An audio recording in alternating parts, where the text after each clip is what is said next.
श्री कृष्ण ने भी कहा, कर्म करो, फल की इच्छा मत करो।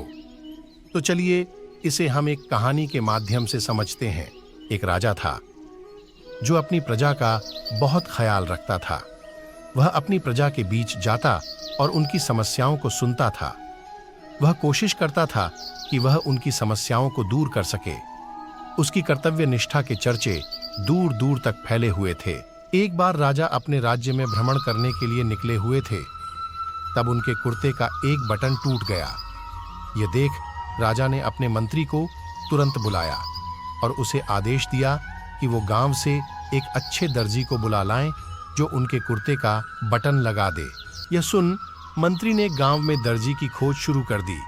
संयोग से उन्हें एक दर्जी भी मिल गया। गांव में उसकी एक छोटी सी दुकान थी। उस दर्जी को जल्दी ही राजा के पास लाया गया। उस दर्जी से राजा ने कहा कि क्या वो उसके कुर्ते के बटन सिल सकता है। दर्जी ने कहा कि यह तो बड़ा ही आसान काम है। दर्जी ने अपने थैले से धागा निकाला और कुर्ते का बटन लगा दी। राजा बेहद खुश हुआ और उससे पूछा कि वो उन्हें कितने पैसे दें। इस पर दर्जी ने कहा कि इतने से काम के लिए वो पैसे नहीं ले सकता।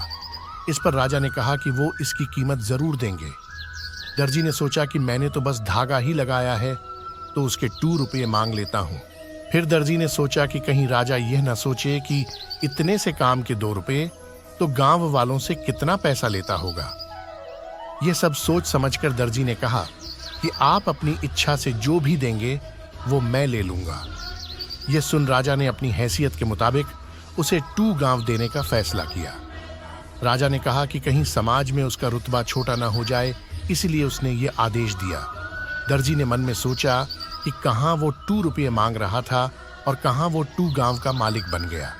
इस कहानी से हमें यह सीख मिलती है कि हम सभी अपनी क्षमता के अनुसार सोचते हैं, लेकिन भगवान हमें अपने हिसाब से सब कुछ देते हैं। हम छोटा मांगते हैं और कई बार भगवान हमें उनके देने की क्षमता के आधार पर कुछ अच्छा और बड़ाढ़ा दे देते हैं। इसलिए गीता में श्री कृष्ण ने भी कहा कि कर्म करो, फल की इच्छा मत करो, और यही इस कहानी का सार भी है।